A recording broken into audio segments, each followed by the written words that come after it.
An important part of educating the next generation is empowering young people to believe in themselves and reach their full potential. There are 25 million girls in America's schools, and today's girls will be tomorrow's leaders in society and in every field of work. What can we do now to set them on a journey to success? How can we best support and inspire the next generation of girls? Are we equipping schools to build confidence in young women of all backgrounds and abilities?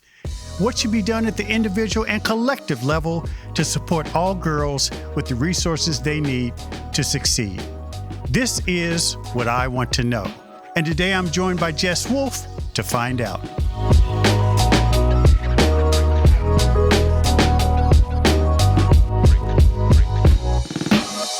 Jes Wolfe is the CEO and Chairwoman of Rebel Girls, a global brand dedicated to helping raise the most inspired and confident generation of girls through books, digital media, experiences, and community. Today, she joins us to discuss the importance of empowering young women and how school systems and families can work together to do so. Jes, welcome to the show. Thank you so much for having me. So I want to talk about Rebel Girls. It's been your brainchild, and I just love the concept. But before I do, I want to talk a little bit about how you got there. You've had such a wide range of experiences from finance, various industries in media, healthcare. At some point in time, obviously, you decided you wanted to seek greater impact. And what led you to that? So after I was an investment banking analyst at Morgan Stanley straight out of college and got, sank my teeth in finance and learned business. But after that, I went to the International Finance Corporation, which is the private sector arm of the World Bank. And that really instilled in me this concept of a double bottom line. And how do you build commercial businesses that have commercial success, that have great impact on communities and societies and people? And so I worked with a number of entrepreneurs in the health and education space around the world, a lot in the Middle East and the Balkans and also in Asia, and really got to understand what it meant to build a business that also had impact. And so that has stayed with me. And since then, I did a number of other things as I built my career. But later in life, I decided it had to be that, and I had to build double bottom line businesses.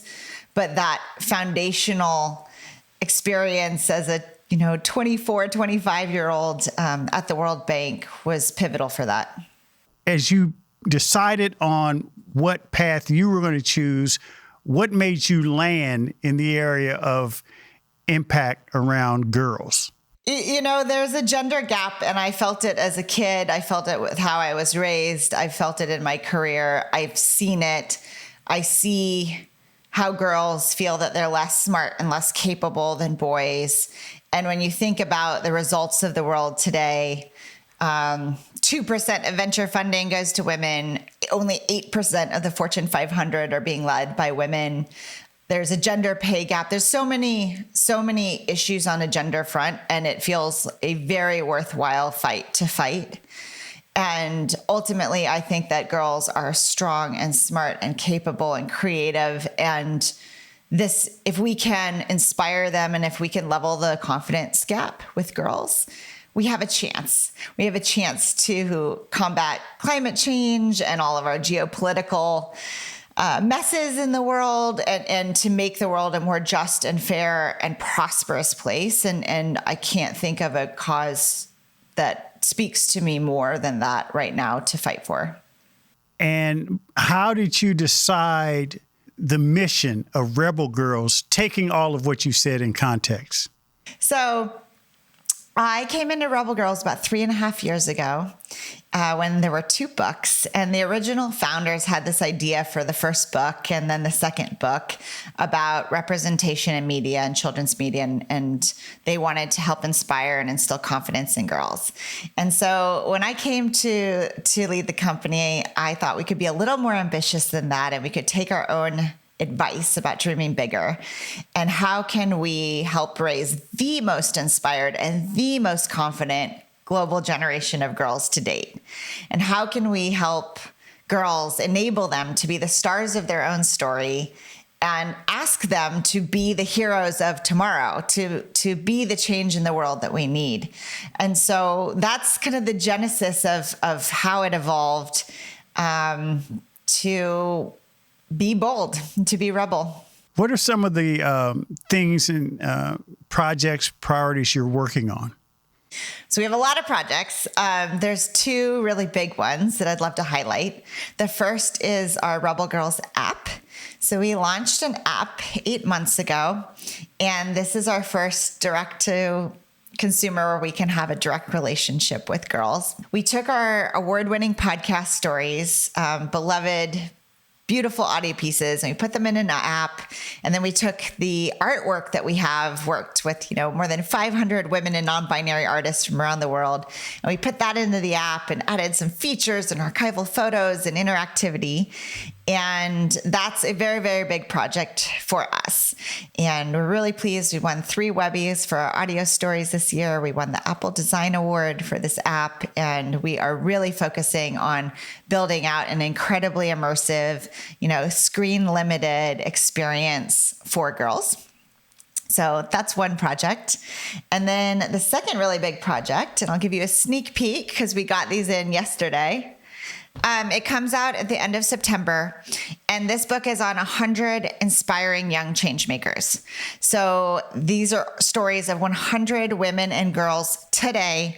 They are all under 30 years old from all over the world who are moving and shaking and doing the most amazing things to impact lives and communities and society and all of that good stuff. And it's the most relatable heroes we've ever put in front of girls. And creating this book, we also worked with 96 women and girls under the age of 30 to write the stories, to edit the stories, to create the artwork for the book. And so this is really a power of youth. It's a power of by girls, for girls. And we're incredibly excited to bring it to the world. I'm very struck by the fact that you found these women around the world under 30. They're not named people. They're not popular. They're not on TV every day. How did you find these women, these girls? Because I do think that if you're going to build a movement, particularly a national or global movement, the authenticity begins with finding people who the average person maybe hasn't heard of. We, in this book, worked with Room to Read, which is an international nonprofit focused on literacy for girls and helping them gain life skills in the most developing of countries. And we were so thrilled to partner with them. And 4 of the girls featured in this book are from Room to Read, Sri Lanka, India, Vietnam, these kind of very, very inspirational, ordinary girls who are doing incredible things given their circumstances with creativity and gusto and are making an impact for themselves, their families, their communities. And so we're able to share some of those stories too, which I think is incredibly powerful in a very, very authentic way. One thing that you talk about a lot is the confidence level. And what are some of the things, unique factors that impact a girl's confidence level, which is something you directly talk about and want to address? Yep. Few things, many things, but a few things to highlight. So we firmly believe that girls need to see heroes and inspiring people and role models that look like them or come from the same background as they come from or have the same interests as they do. They need to be relatable so that girls can feel seen, can feel heard, can feel inspired, and it's not something so aspirational that that's for other girls. It's for them. So we are a very, very big believer in showcasing such a wide array of women from all kinds of backgrounds and interests and what have you, so that every girl can find at least one, if not dozens of role models that really speak to her and inspire her. And so we think that's the first step, which is you need to be able to see it, to believe it, to then be it. So that's one piece. And then the second piece on confidence is, then once you're inspired, what do? How do you take steps towards your own confidence, towards your own self-actualization? And so, what we're doing now is in the back of each book, we're adding activities. So, okay, you've been inspired by all these amazing women. Now here's a step-by-step guide for you to practice and to work towards your own achievement and confidence. So in our Awesome Entrepreneurs book, for instance, there's 25 stories of these incredible women who've built businesses. And then at the back of the book, there's a step-by-step guide for, okay, now you build your own business, and here's what you do first and second. And having girls do that makes them actually believe that they can do that, and that builds their confidence, so that then the next thing, they believe they can do that too. So we think that the activation piece is a critical step in addition to the inspiration piece. And then also, once a girl does something, I really encourage parents and teachers and adults to support her, to find her superpower. Okay, you built this business. Amazing. Now let's do this. Now let's do that. Oh, you love math, or you love sports, or whatever it is to just encourage her in her superpower, so that she feels that she can achieve and she can keep going and learn some of those important skills like tenacity and perseverance that help us become more successful adults. You mentioned the support of parents and teachers, the community that's around girls. Do you feel, frankly, I do, do you feel that school systems as a whole sometimes ignore some of these things that would benefit girls' ability to have confidence in their future and what they can do? Absolutely. I think there's no direct answer, because every school is different and every school system is different. And you have a wide range of, best in class to needing some areas for development. Generally speaking, I think there's a lot more that we can do and we should do and we need to do. And when I say we need to do, I think of some of the more recent statistics that have come out about girls. So age 6 is when the confidence gap starts. That's when girls start thinking they're less smart and less capable than boys. And when you look at that 6 to 12-year-old level, that confidence reduces another 30% by the time they're 12.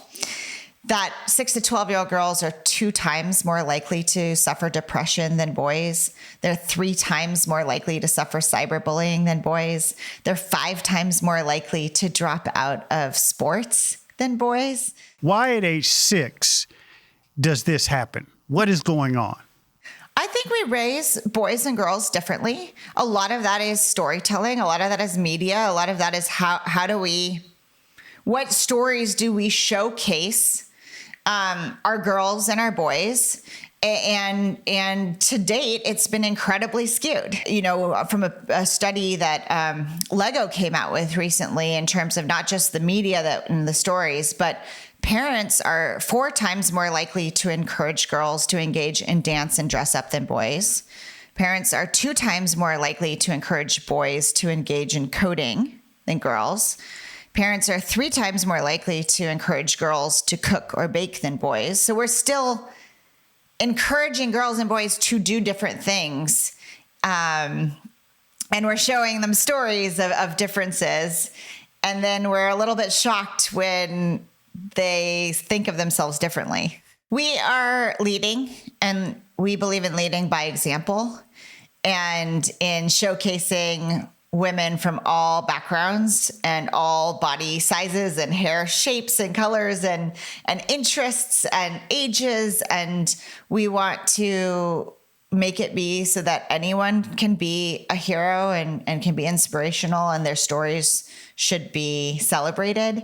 And we want to encourage girls to be bold and brave and strong and kind. And we have seen some of the bigger media companies follow suit and change. And you've seen, Disney princesses get a makeover, and you've seen Barbie get a makeover. And, it's time, and more makeovers are needed. That's awesome. So this is what I really want to know. There are parents out there who are grappling with the craziness of today's world, and they have young girls.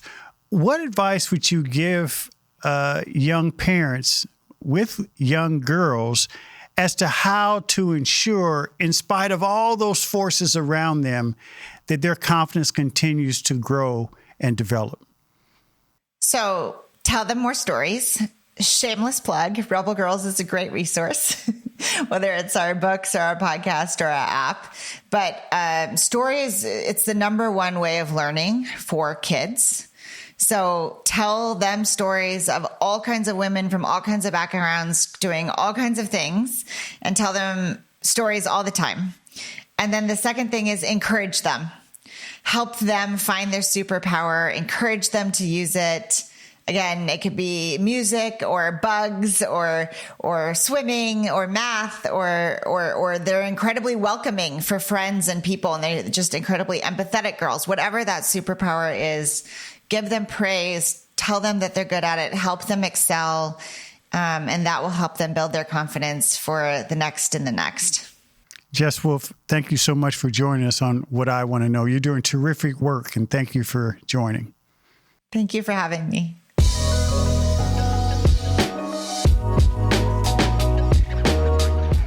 Thanks for listening to What I Want to Know. Be sure to follow and subscribe to the show on Apple Podcasts, Spotify, or your favorite podcast app, so you can explore other episodes and dive into our discussions on the future of education. And write a review of the show. I also encourage you to join the conversation and let me know what you want to know using hashtag WIWTK on social media. That's hashtag WIWTK. For more information on Stride and online education, visit stridelearning.com. I'm your host, Kevin P. Chavis. Thank you for joining What I Want to Know.